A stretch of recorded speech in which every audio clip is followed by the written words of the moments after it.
Avec Sidi Compiès, la joie de l'évangile se partage.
Les GMJ offrent un certain nombre de réponses aux jeunes dans les défis actuels qu'ils côtoient. Dans notre pays, le Sénégal, les jeunes sont la majorité de la population. Et l'importance de ce nombre des jeunes renforce l'intérêt que nous devons porter à la question des jeunes. Un nouveau regard de la part de tous, les pasteurs et les jeunes eux-mêmes, devrait être opportun aujourd'hui pour de nouvelles appréhensions de la réalité jeune. La démographie de notre pays impose donc qu'on fasse attention aux jeunes. Et partant de ce constat, nous évoquerons d'abord l'opportunité pastorale et spirituelle en faveur des jeunes, opportunité qu'offrent les GMJ. Ensuite, nous rappellerons quelques défis de la jeunesse d'aujourd'hui. Et enfin, nous vous proposerons des pistes pour une jeunesse plus dynamique. Alors, la jeunesse dans notre pays. Beaucoup de pays en Afrique, la majorité, sont globalement jeunes. Et la majorité de ces pays a une moyenne qui n'atteint pas les 25 ans. Que la population au Sénégal a une moyenne d'âge de 22,7 ans. Ça veut dire une population donc très jeune. Le poids démographique de la jeunesse pourrait être une grande opportunité de développement économique et social parce que ce sont les jeunes qui travaillent, c'est la main-d'œuvre. Cela requiert bien entendu des politiques éducatives et professionnelles adéquates. En revanche, le pourcentage élevé des jeunes peut être un fardeau. Pourquoi? Parce que les écoles sont remplies, la rue est remplie aussi. Le chômage et la précarité deviennent endémiques et la jeunesse devient une lourde charge. Où est-ce qu'il faut trouver du travail pour les millions de jeunes qui sont dans notre pays?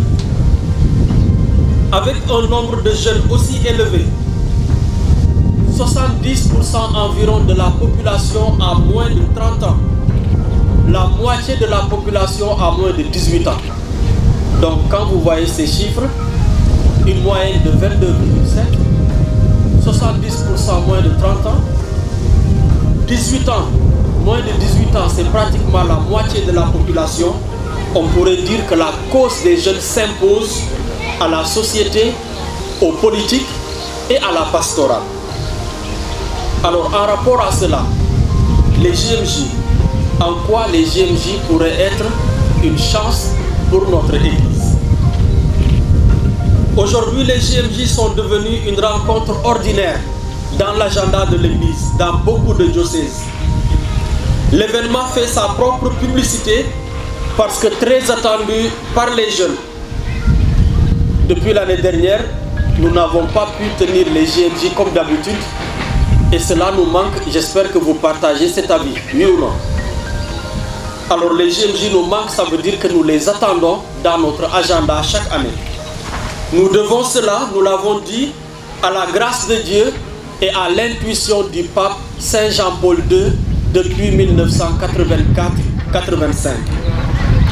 En effet, la merveilleuse aventure des JMJ aura commencé à l'occasion des 1950 ans après la passion de Jésus. L'Église l'a marqué en célébrant l'année sainte de la rédemption, qui était en 1983-1984. Et parmi les activités qui ont marqué ce grand jubilé de la rédemption, le pape Saint Jean-Paul II avait voulu un rassemblement des jeunes au dimanche des Rameaux. Et la réponse fut très surprenante. Le pape espérait réunir 60 000 jeunes à Rome. Figurez-vous qu'il a eu 250 000 jeunes. Plus de 4 fois les prévisions.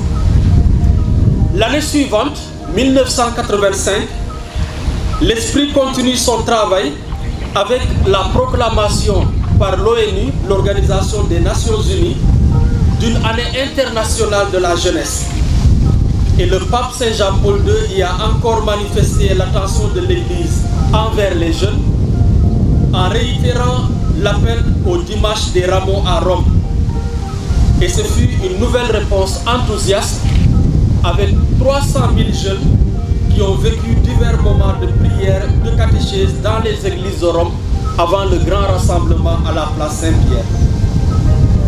Ces deux événements donc, 1984 et 1985, ont révélé un réel besoin chez les jeunes de se retrouver. Ils semblaient bien être à la recherche de quelque chose ou de quelqu'un. Et le Saint-Pape a su lire les signes des temps en annonçant à la fin 1985 la célébration chaque année de la Journée mondiale de la jeunesse. Et c'est ainsi que nous avons depuis lors des JMJ tous les ans. On considère le 20 décembre 1985 comme date de création des JMJ. Ce jour-là, le pape Saint Jean-Paul II, lors des vœux de Noël avec les cardinaux et les employés de la curie romaine, a exprimé le désir de célébrer les JMJ chaque année lors du dimanche des Rameaux comme une rencontre diocésaine et tous les 2 ou 3 ans comme une rencontre internationale, une rencontre mondiale. Cette belle aventure a fait du chemin jusqu'à aujourd'hui. Elle a rassemblé des millions et des millions de jeunes. La rencontre à Manille, c'est en Philippines, en 1995, détient le record de participation. 4 millions de jeunes pour ces JMJ-là. Une grosse participation qui a fait de cette édition la plus grosse en termes de nombre des JMJ et l'un des plus grands rassemblements du monde. Comment ne pas considérer cela comme un souffle de l'esprit? En effet, la Journée mondiale de la jeunesse a rencontré ou a intercepté un besoin des jeunes à la recherche d'une sensibilité religieuse. Elle offre un itinéraire de foi qui s'approche du modèle du chercheur et du pèlerin. Elle offre la possibilité d'exprimer la spiritualité de la jeunesse en quête de nouvelles expériences religieuses comme occasion d'enrichissement de leur vécu de foi. L'engouement des jeunes à cette activité et la diversité des participants traduit la bonne opportunité qu'offre leur célébration pour atteindre une frange parfois réservée, voire loin de l'environnement ecclésial. On dit Journée mondiale des jeunes, mais parfois on y rencontre beaucoup d'enfants, mais aussi beaucoup d'adultes qui viennent partager ces moments de joie de la foi. Les jeunes ont fini par considérer les JMJ comme un privilège d'avoir leur pasteur à leur disposition. L'évêque est à eux. Ils veulent être près de lui, le toucher si possible. Les plus chanceux réussissent à avoir une photo avec lui, qu'ils mettront fièrement en profil dans leurs réseaux sociaux.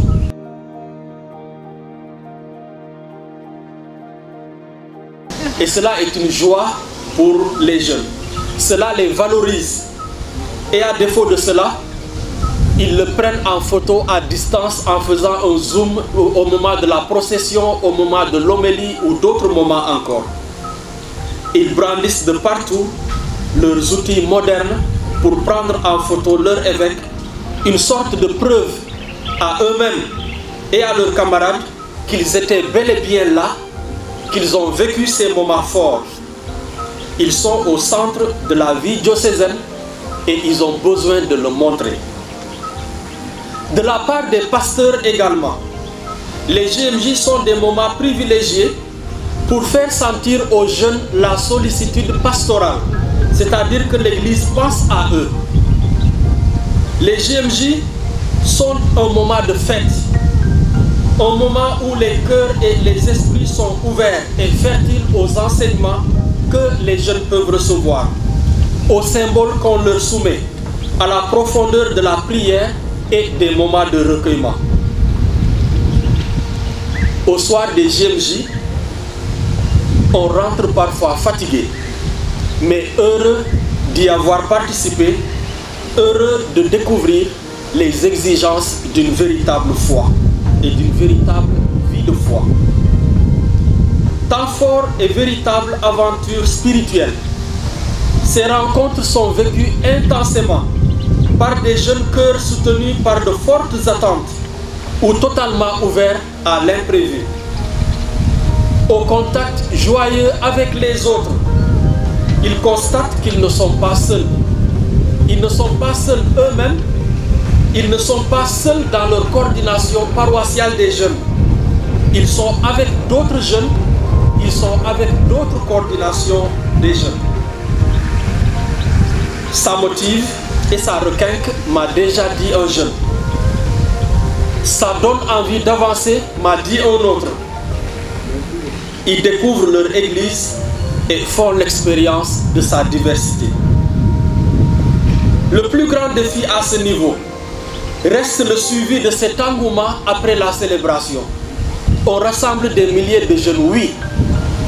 On prend beaucoup de temps à préparer les JMJ, d'accord. Mais après cela, qu'est-ce que ça fait en nous? Quel fruit de cette organisation? Nous nous posons la question de savoir comment saisir ces explosions de la foi et de l'enthousiasme des jeunes pour un quotidien renouvelé. Parlant des JMJ, un évêque qui s'appelle Cardinal Panafieux, archevêque de Marseille, disait son inquiétude. Et il dit ceci: c'est une expérience d'église forte, mais c'est le suivi qui me pose question. Je suis de plus en plus convaincu que pour cette génération, s'il n'y a pas une vie mystique, un solide enracinement personnel dans le Christ, on ne tient pas, car les institutions sont fragilisées. Et c'est pourquoi je prie pour que tous ces jeunes aient la grâce de durer dans la foi. C'est en même temps une préoccupation et une prière. Alors je m'en vais vous partager la spiritualité des JMJ à travers deux symboles. La croix. La croix est le premier symbole des JMJ. Et si vous retenez seulement la signification de ce symbole de la croix dans les JMJ, vous retiendrez déjà beaucoup de choses. Pour rappel, la croix devenue, et j'appuie sur le mot devenue, la croix des JMJ, était la croix de l'année sainte de la rédemption dont j'ai parlé tout à l'heure. 25 mars 1983 au 22 avril 1984. L'année sainte de la rédemption qui commémorait les 1950 ans après la passion de Jésus. Et le pape Saint Jean-Paul II, à la fin de l'année du jubilé de la rédemption, s'est dit: mais qu'est-ce que je vais faire de cette croix? L'année du jubilé finie, mais il faut bien lui donner une signification. Alors, à la clôture de l'année sainte de la rédemption, le 22 avril 1984, le pape a choisi de confier cette croix aux jeunes. Et il leur a dit les paroles suivantes: je vous confie le signe de cette année jubilaire, la croix du Christ. Portez-la dans le monde comme signe de l'amour du Seigneur Jésus pour l'humanité et annoncez à tous qu'il n'y a de salut et de rédemption que dans le Christ mort et ressuscité. Et c'est ainsi que la croix de la rédemption confiée aux jeunes deviendra la croix des JMJ. Toucher ou porter la croix, c'est entrer dans le mystère de Jésus-Christ qui consiste en l'amour tellement fort de Dieu qu'il a donné son Fils unique pour nous. Toucher la croix, c'est toucher le mystère merveilleux de l'amour de Dieu, l'unique vérité authentiquement rédemptrice. Mais touchons aussi la loi fondamentale, la norme de notre vie, la norme constitutive. C'est le fait que sans le oui de la croix, sans le cheminement en communion avec le Christ jour après jour, la vie ne peut réussir et nous ne pouvons pas être sauvés. C'est dans le mystère de la croix que nous célébrons d'une manière particulière au dimanche des rameaux que nous obtenons notre rédemption. Et le pape Benoît XVI disait en 2009 à l'occasion des JMJ des paroles fortes au sujet de la croix que j'ai envie de vous reprendre. Qui veut garder sa vie pour soi-même la perd, qui donne sa vie quotidiennement dans des petits gestes qui sont constitutifs de la grande décision, celui-là la trouvera. C'est là la vérité exigeante, mais aussi profondément belle et libératrice dans laquelle nous voulons entrer pas à pas. Il y a un thème des JMJ qui parlait d'une manière spéciale de la croix, c'était en 2001.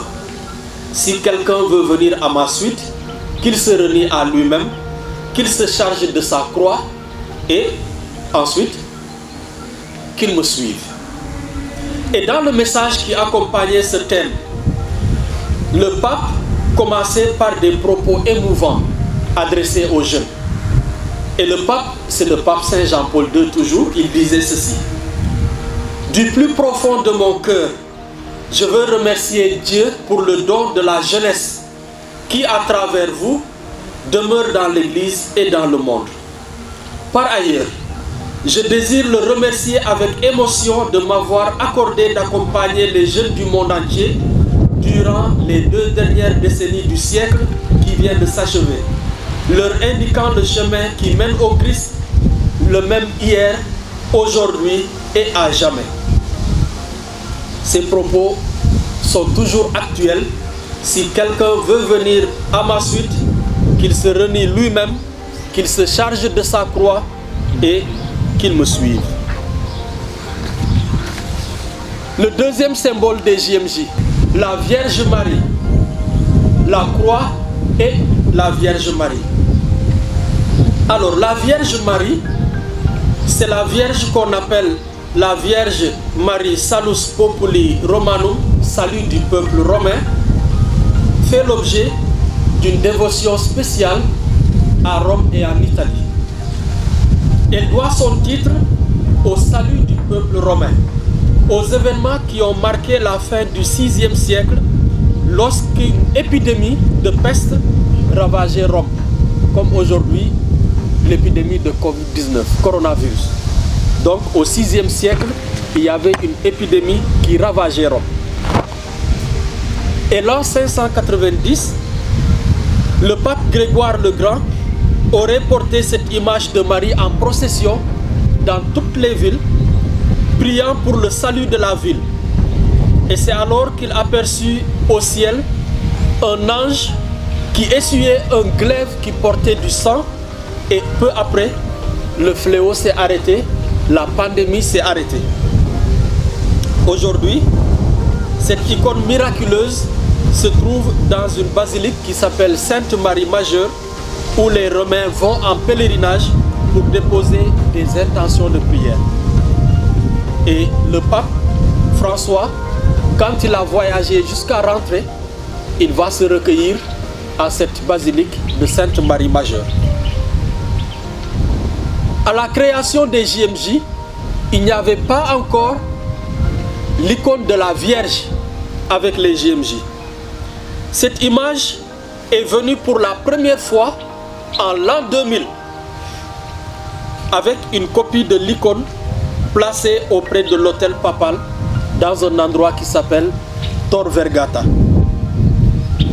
Lors de la journée mondiale de la jeunesse, le pape a encouragé les jeunes à s'approcher encore plus de Jésus grâce à Marie. Dans son message au JMJ de 2003, je rappelle que 2003 c'était l'année du rosaire, le pape expliquait ceci: Marie vous est donnée pour vous aider à entrer dans une relation plus vraie, plus personnelle avec Jésus. Par son exemple, Marie vous enseigne à poser un regard d'amour sur lui, le premier qui nous a aimés. Et c'est lors de cette rencontre que le pape a confié aux jeunes la copie de l'icône de Marie pour qu'elle accompagne la croix partout dans le monde. Dans le même geste, il a transmis aux jeunes son testament, sa devise Totus tuus, c'est-à-dire tout à toi, Marie, que les générations nouvelles apprennent aujourd'hui au pied de la Vierge Marie. Et donc, vous voyez le chemin qu'on fait avec Jésus, puis on est invité à aller à Jésus en passant par la Vierge Marie. Partant de l'actualité de l'Église, qui s'est arrêtée quelquefois sur la présence de Marie, les JMJ ont retenu des thèmes qui font allusion à son rôle dans la mission de son fils en Église. Par exemple, en 1988, le thème des JMJ, c'était « Faites tout ce qu'il vous dira ». Et c'était l'année mariale. Le pape disait « Tout ce qu'il vous dira, faites-le » signifie « Écoutez Jésus, mon fils, suivez sa parole, ayez confiance en lui Apprenez à dire oui au Seigneur en chaque circonstance de votre vie. Et puis, plus récemment, en 2017, 2018 et 2019, nous avons eu des thèmes des JMJ sur la Vierge Marie. En 2017, le puissant fit pour moi des merveilles. En 2018, sois sans crainte Marie, car tu as trouvé grâce auprès de Dieu. Et en 2019, voici la servante du Seigneur, que tout m'advienne selon ta parole. Les JMJ donc, en plus de ces symboles, sont pour nous des signes de la présence de Dieu et l'expression de notre joie d'être chrétien, de croire en Jésus-Christ. Il nous montre que l'Église est catholique, c'est-à-dire universelle.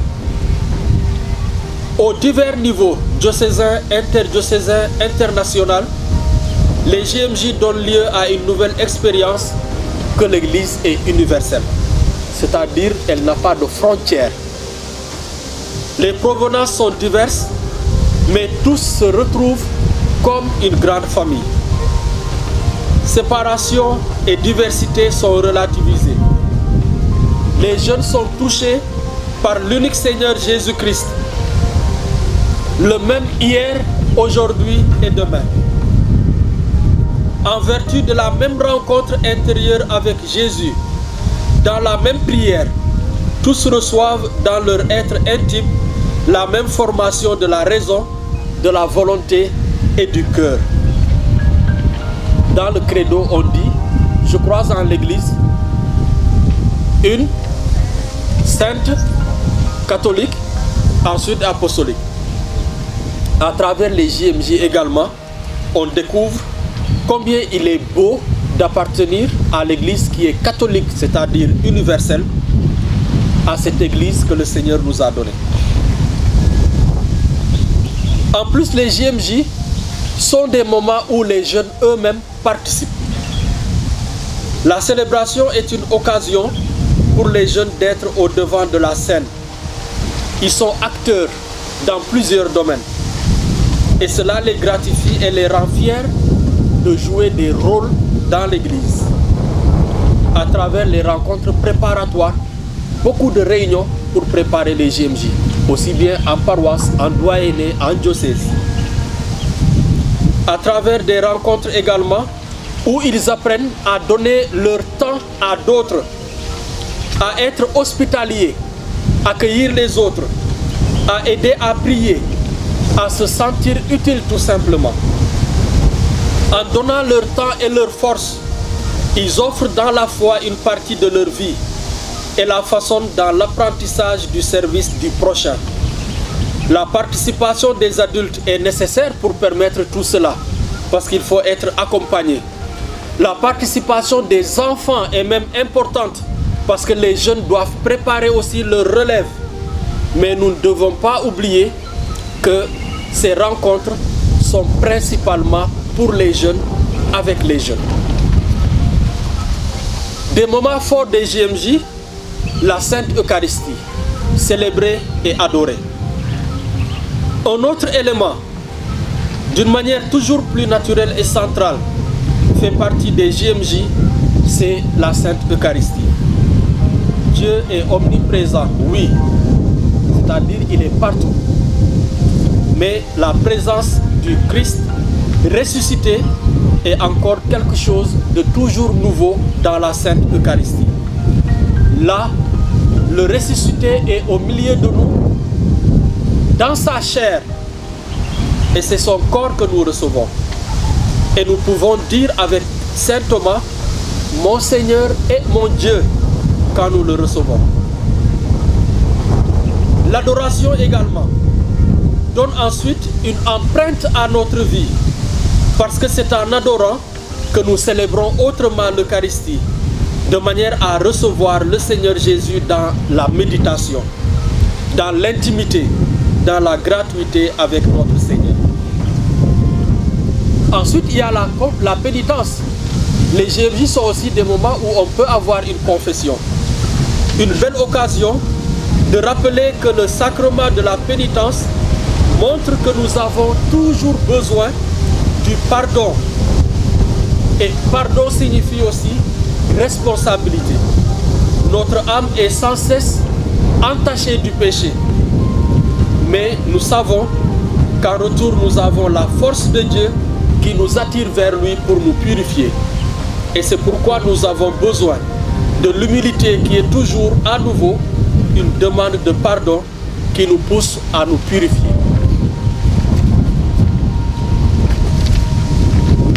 Ensuite, je veux parler de la joie de la foi. Pendant les JMJ, on éclate de joie. Une autre caractéristique à ne pas négliger dans la spiritualité des JMJ est la joie. Cette joie viendrait de la foi et de la certitude qu'on est aimé par Jésus-Christ et qu'on a une mission dans l'histoire. Se sentir accepté permet de s'accepter plus facilement, comme se sentir aimé permet aussi de s'aimer soi-même et d'aimer l'autre en retour. Là où le doute au sujet de Dieu devient dominant, le doute au sujet de l'être même des hommes suit inévitablement. Et nous voyons aujourd'hui comment ce doute se répand partout. Nous le voyons dans le manque de joie. Nous le voyons dans la tristesse intérieure qui peut se lire sur beaucoup de visages. Seule la foi donne la certitude qu'il est bien d'exister et nous devons être heureux d'être là. La foi rend heureux à partir de l'intérieur. Et la notion de joie dans la foi s'est révélée d'une manière particulière avec le thème des Journées mondiales de 2012. Soyez toujours dans la joie du Seigneur. Philippiens 4:4. Je m'en vais au défi maintenant. Les défis actuels de la jeunesse. Lors du synode, les jeunes ont dit ce qu'ils considéraient être des défis.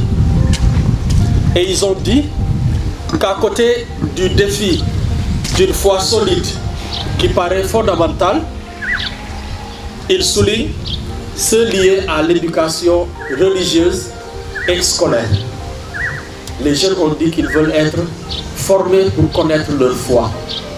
Et aussi, ils veulent une formation solide.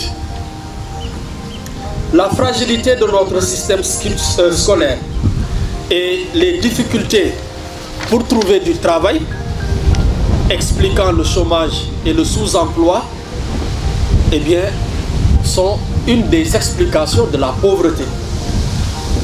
Les tendances à l'exode rural, à l'émigration clandestine se multiplient. Vous avez vu cette année combien de jeunes ont essayé de partir en Europe en pirogue et combien sont morts. Le mariage est retardé. On ne se marie pas tôt parce qu'on attend de trouver quelque chose avant de se marier, surtout pour les garçons. Les filles se marient de plus en plus tard et ont la psychose de ne pas être mariées. Mon père priait pour moi, pour la grâce de l'âme sœur. On l'entend souvent. En conséquence, beaucoup d'unions libres et de concubinage. Et les jeux d'intérêt ne manquent pas. Certaines dérives, comme la violence, l'insécurité, l'alcool, la cigarette, la drogue, côtoient des questions de mœurs et d'homosexualité. Je rapporte ce que les jeunes ont dit. Et les jeunes disent aussi qu'ils subissent des influences qui leur viennent d'ailleurs. Qu'ils subissent des influences des médias et des réseaux sociaux. Et qu'ils sont tentés par le relativisme religieux. Le danger des réseaux sociaux. Ils sont tentés par les sectes. Ils sont tentés par l'apostasie. Ils sont tentés par le clientélisme politique. Ils disent qu'ils ne sont pas d'accord avec les paternités et les maternités précoces et ils s'interrogent sur des questions de santé de la reproduction et ils trouvent la question du discernement comme étant une question difficile. Ça, c'est vous ou vos camarades qui le disent. Alors pour cela, quelle prise en charge pastorale pour répondre à ces préoccupations de la jeunesse? nous trouvons des réponses que l'Église universelle a essayé de rassembler à travers le Conseil pontifical pour les laïcs, qui est devenu le dicaster pour les laïcs, la famille et la vie. Il en ressort dès le début que les JMJ ont cherché un rapport avec la pastorale ordinaire. De fait, les JMJ sont nés dans l'intention déclarée de revitaliser la relation entre l'Église et le monde des jeunes précisément, dans les temps et dans l'espace de chaque jour. L'attention missionnaire à l'égard du pays où on est.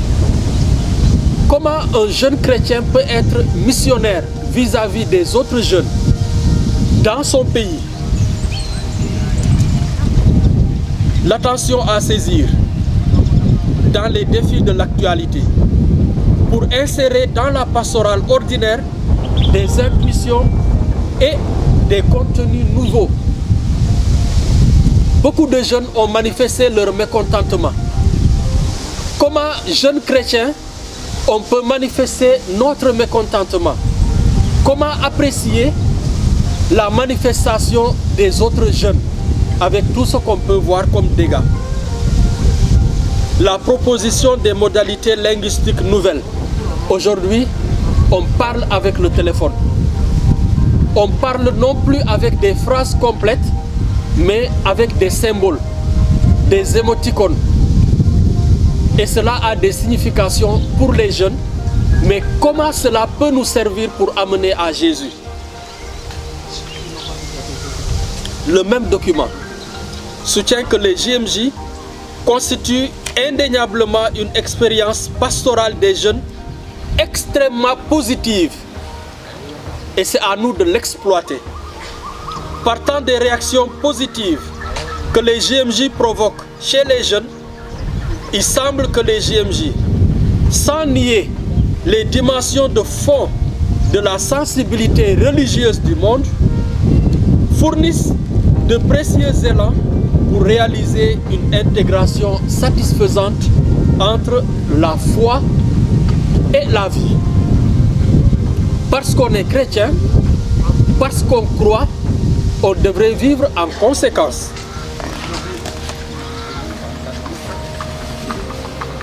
Une seconde piste, c'est la question des langages que les JMJ utilisent pour parler dans le cœur des jeunes. L'exigence de présenter un christianisme élevé, ouvert à de grands horizons. Notre objectif serait donc de trouver des voies en vue d'une meilleure intégration de l'événement JMJ dans le cheminement ordinaire de notre vie de jeunes, de la pastorale des jeunes. Et à ce sujet, certains éléments pourraient être utiles, aussi bien aux prêtres, aux évêques, aux religieuses, aux religieux qu'à vous les jeunes et les nouvelles technologies. Je vais vous raconter quelque chose qui peut vous faire rire, parce que c'était en 1929. 1929, ça fait combien d'années environ? Hein? Presque 100 ans, parce que c'est en 2029 que ça va faire 100 ans. Donc, ça fait déjà combien? 92 ans ou 91 ans. Donc, en 1929 déjà, le pape Pie XI, dans une encyclique sur l'éducation chrétienne de la jeunesse, qui s'appelait Divini Illus Magistri, il disait des propos que nous pouvons nous appliquer aujourd'hui, mais à travers les nouvelles technologies à la mode. Le pape disait ceci: la vigilance à notre époque, encore une fois c'est l'époque 1929, doit être d'autant plus étendue et plus active que les occasions de naufrage moral ou religieux se sont accrues pour la jeunesse sans expérience.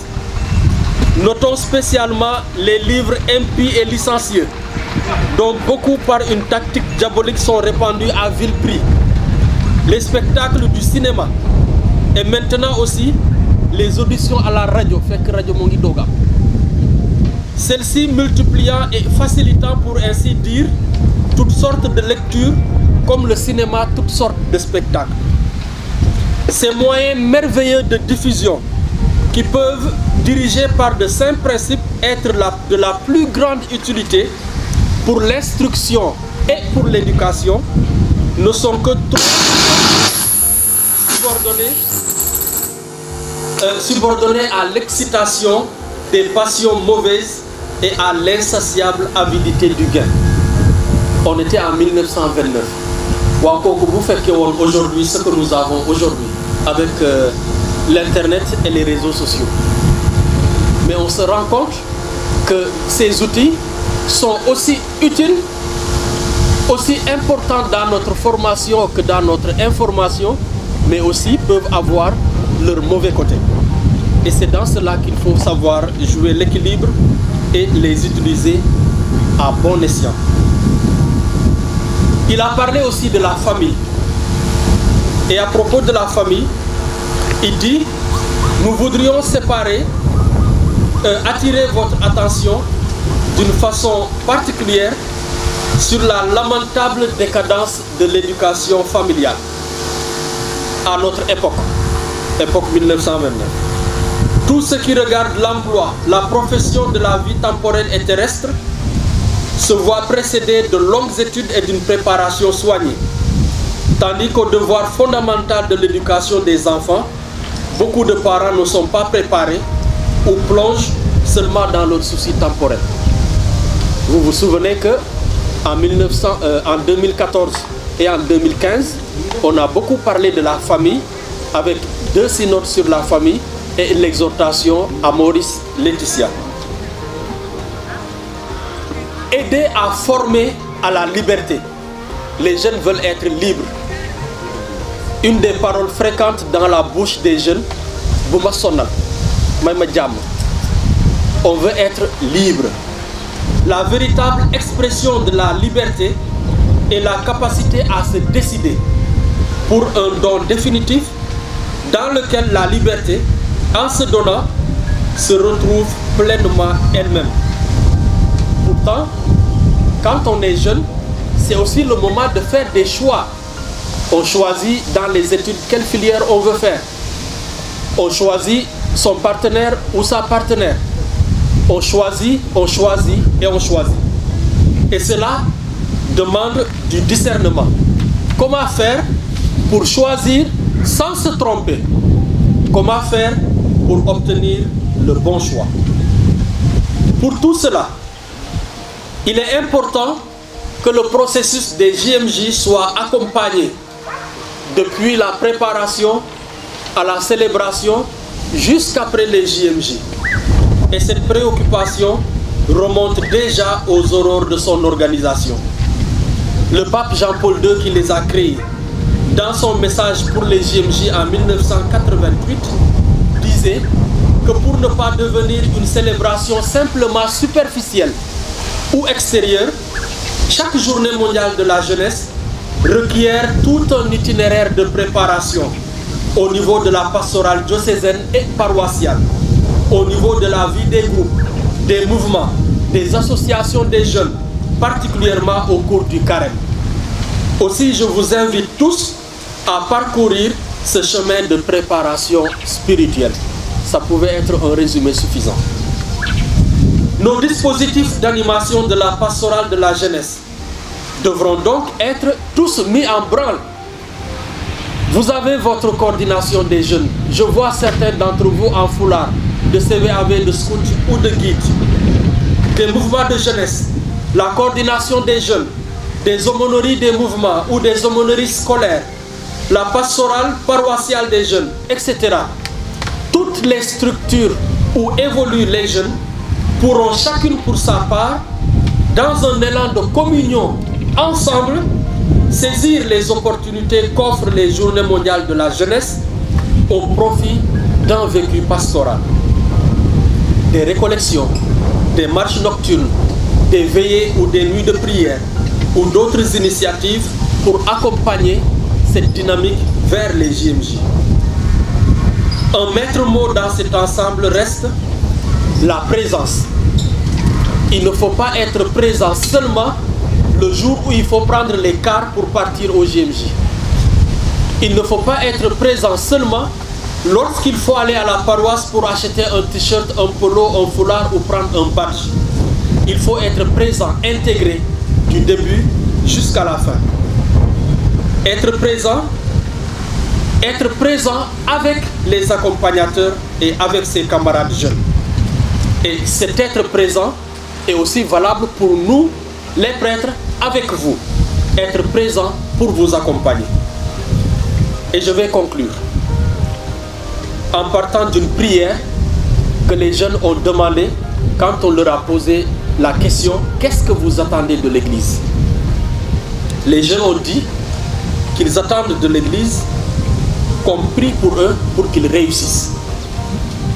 Et vous savez que les JMJ ont un saint patron maintenant.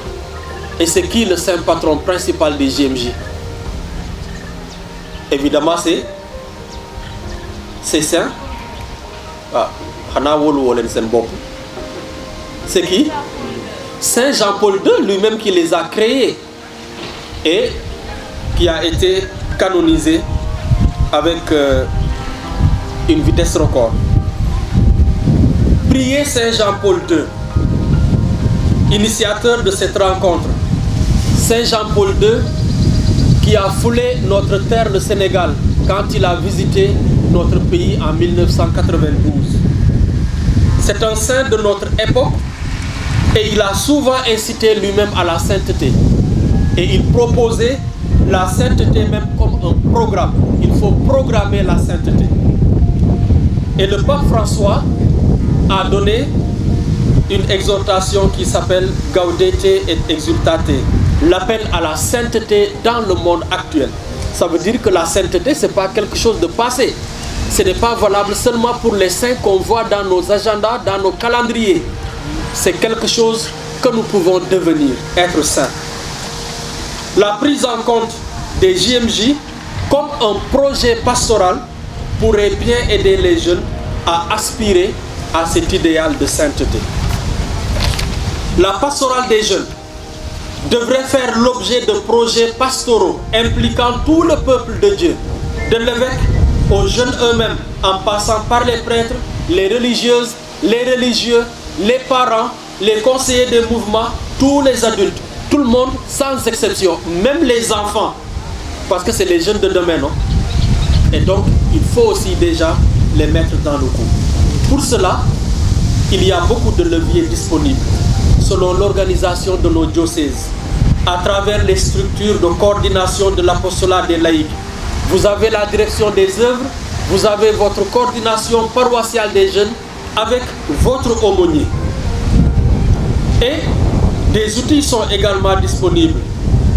Les documents du magistère sur les JMJ et la pastorale de la jeunesse, jusqu'au synode qui était un moment spécial pour parler des jeunes en 2018, avec l'exhortation qui en est sortie. Le Christ vit, Christus vivit.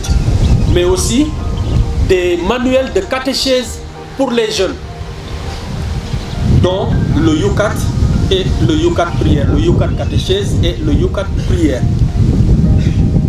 Parfois, nous voulons voir un résultat concret, un résultat automatique, tout de suite. Voir un résultat, qu'est-ce que telle prière m'a apporté? Qu'est-ce que la concentration que j'ai eue à participer à tel JMJ, à tel pèlerinage m'a apporté?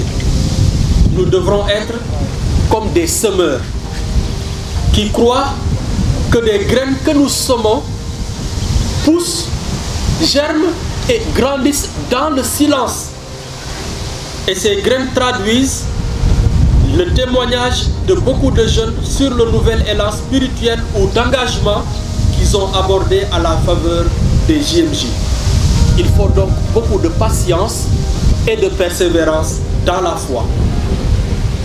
Sur la transformation intérieure qui s'opère à partir d'une parole que nous avons retenue de l'évêque le jour des JMJ, à travers une rencontre avec un jeune qu'on ne connaissait pas, à travers une attitude, à travers un symbole que nous avons perçu à la procession des offrandes, à la procession de l'évangiliaire, à la manifestation de l'après-midi, pendant l'homélie de l'évêque, lors de la préparation avec notre aumônier, ainsi de suite et ainsi de suite, autant de rencontres, autant de symboles, autant de paroles ou d'actions qui peuvent changer la vie, mais peut-être pas tout de suite. Et sur l'opportunité de retenir, à travers un thème, à travers un chant, à travers un slogan, à travers une parole qui marque pour toujours la vie d'un jeune. Chacun d'entre vous pourrait remonter un peu en arrière pour redécouvrir une parole, un silence, un symbole, une image qui l'aura marqué à l'occasion des JMJ. Comme quelqu'un m'avait dit, ça touche profondément, ça requinque, ça donne envie de continuer. En réponse à une demande sur la fécondité à long terme des JMJ, dans l'avion qui le conduisait à Madrid, le pape Benoît XVI rappelait aux journalistes que Dieu sème toujours en silence et que cela échappe aux statistiques. On pourra dire que nous étions tant de personnes au JMJ, mais on ne pourra jamais savoir pour tant de personnes quelle qualité et quelle transformation dans les cœurs on a pu obtenir. Cela relève du secret de Dieu.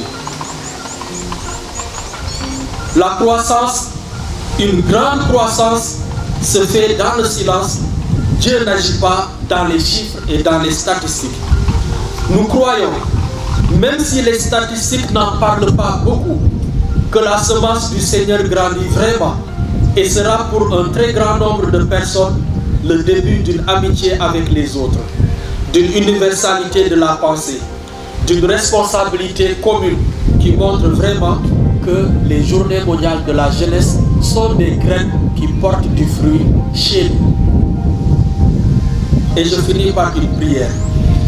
Implorons le maître de la moisson pour qu'il agisse dans le cœur de tous les jeunes, pour que ces expériences leur fassent récolter de nombreux fruits pour le vécu de leur foi et la croissance de l'Église. Amen. Et je vous remercie de m'avoir écouté.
Avec Sédicom Thiès, la joie de l'évangile se partage.